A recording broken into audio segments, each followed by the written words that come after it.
Assalamualaikum warahmatullahi wabarakatuh. Nama saya Anggreni Azing Agustin dengan NPM 1903090067. Saya merupakan mahasiswi dari kelas 6B bagi kesejahteraan sosial. Di sini saya akan membahas materi mengenai teori pembangunan. Nah, sebelum lebih lanjut ada baiknya kita mengerti apa itu pengertian pembangunan. Teori pembangunan dalam ilmu sosial ini dapat dibagi ke dalam dua paradigma besar, yaitu modernisasi dan ketergantungan, yang dijelaskan oleh para ahli seperti Llewellyn 1995, Larin 1994, Cayley 1995, dan dalam Dixon 2005. Paradigma modernisasi ini mencakup teori-teori makro tentang pertumbuhan ekonomi dan perubahan sosial dan teori-teori mikro tentang nilai-nilai individu yang menunjang sebuah proses perubahan. Nah, paradigma ketergantungan ini mencakup teori-teori keterbelakangan, underdevelopment, ketergantungan atau dependent development, dan sistem dunia atau world system theory. Nah, sesuai dengan klasifikasi Larin pada tahun 1994 dan Dixon pada tahun 2005, mereka membaginya ke dalam tiga klasifikasi teori pembangunan, yaitu modernisasi, keterbelakangan, dan ketergantungan. Lalu muncullah berbagai versi tentang pengertian pembangunan.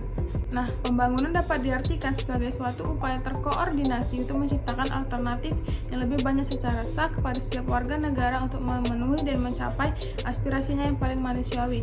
Jadi dikutip dari penjelasan oleh Nugroho dan Rohimin Dahuri pada tahun 2004. Nah, dengan demikian meningkatnya kompleksitas kehidupan masyarakat yang menyangkut berbagai aspek. Pemikiran tentang modernisasi ini pun tidak lagi hanya mencakup bidang ekonomi dan industri, melainkan telah merambah ke seluruh aspek yang dapat mempengaruhi kehidupan masyarakat. Oleh karena itu, modernisasi ini sendiri diartikan sebagai proses transformasi dan perubahan dalam masyarakat yang meliputi segala aspeknya, baik ekonomi, industri, sosial, budaya, dan lain sebagainya.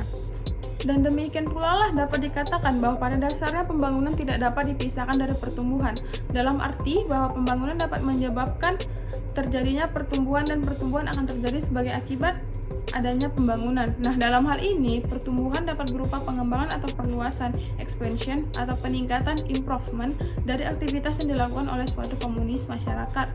Nah, beberapa ahli pula menganjurkan bahwa pembangunan suatu daerah haruslah mencakup tiga inti nilai yang disebutkan oleh Kuncoro 2000 dan Todaro 2000. Nah, yang pertama itu adalah ketahanan atau sustenance, yaitu kemampuan untuk memenuhi kebutuhan pokok seperti pangan, papan, kesehatan, dan proteksi untuk mempertahankan hidup.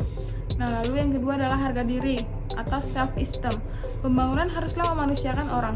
Dalam artiannya ini, pembangunan suatu daerah haruslah meningkatkan kebanggaan sebagai manusia yang berada di daerah tersebut. Dan yang ketiga adalah freedom from servitude.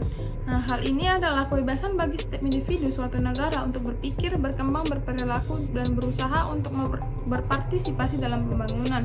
Selanjutnya, dari evolusi makna pembangunan tersebut mengakibatkan terjadinya pergeseran makna pembangunan yang disebutkan oleh Kuncoro pada tahun 2004. Pada akhir dasawarsa 1960-an, banyak negara berkembang mulai menyadari bahwa pertumbuhan ekonomi atau economic growth tidak identik dengan pembangunan ekonomi atau economic development. Nah, pertumbuhan ekonomi yang tinggi setidaknya melampaui negara-negara maju pada tahap awal pembangunan mereka. Memang dapat dicapai, namun dibarengi dengan masalah-masalah lain seperti pengangguran, kemiskinan, distribusi pendapatan yang timpang, dan ketidakseimbangan struktural. Hal ini dijelaskan oleh Syahrir pada tahun 1986. Nah, sejarah juga mencatat munculnya paradigma baru dalam pembangunan seperti pertumbuhan dengan distribusi kebutuhan pokok, basic needs, pembangunan mandiri, self-reliant development, pembangunan berkelanjutan dengan perhatian terhadap alam, eco-development, pembangunan yang memperhatikan ketimpangan pendapatan menurut etnis, ethno-development. Hal ini disebutkan oleh Kuncoro pada tahun 2003. Nah, lalu masuk ke indikator pengukuran keberhasilan pembangunan. Di sini, menurut Dixon 2005, ada 5 indikator, yaitu yang pertama adalah pendapatan per kapita. Menurut Daddy T. Dixon pada tahun 2005, ada beberapa indikator untuk mengukur keberhasilan suatu pembangunan, yaitu pertama adalah pendapatan per kapita. Nah, pendapatan per kapita ini baik dalam ukuran GNP maupun PDB merupakan salah satu indikator makroekonomi yang telah lama digunakan untuk mengukur pertumbuhan ekonomi. Beberapa ahli menganggap penggunaan indikator ini mengabaikan pola distribusi pendapatan nasional. Indikator ini tidak mengukur distribusi pendapatan dan pemerataan kesejahteraan, termasuk pemerataan akses terhadap sumber daya ekonomi. Nah, yang kedua adalah struktur ekonomi. Telah menjadi asumsi bahwa peningkatan pendapatan per kapita akan mencerminkan transformasi struktural dalam bidang ekonomi dan kelas-kelas sosial. Dengan adanya perkembangan ekonomi dan peningkatan per kapita, kontribusi sektor manufaktur atau industri dan jasa terhadap pendapatan nasional akan meningkat secara terus-menerus. Lalu yang ketiga adalah urbanisasi. Nah, urbanisasi ini diartikan sebagai meningkatnya proporsi penduduk yang bermukim di wilayah perkotaan dibandingkan dengan di pedesaan. Urbanisasi dikatakan tidak terjadi apabila pertumbuhan penduduk di wilayah urban sama dengan 0.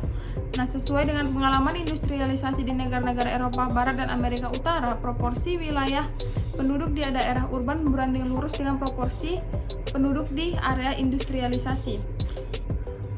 Hal ini terjadi karena kecepatan urbanisasi akan semakin tinggi sesuai dengan cepatnya proses industrialisasi. Lalu yang keempat ada angka tabungan. Nah, perkembangan sektor manufaktur atau industri selama tahap industrialisasi memerlukan investasi dan modal. Nah, finansial kapital merupakan faktor utama dalam proses industrialisasi dalam sebuah masyarakat, sebagaimana terjadi di Inggris pada umumnya, Eropa pada awal pertumbuhan kapitalisme disusul oleh revolusi industri. Nah, yang terakhir ini, yang kelima, indeks kualitas hidup. IKH atau Physical Quality of Life Index atau PQLI digunakan untuk mengukur kesejahteraan dan kemakmuran masyarakat. Indeks ini dibuat indikator makroekonomi tidak dapat memberikan gambaran tentang kesejahteraan masyarakat dalam mengukur keberhasilan ekonomi. Sekianlah penjelasan saya mengenai teori pembangunan. Lebih dan kurang saya mohon maaf. Assalamualaikum warahmatullahi wabarakatuh.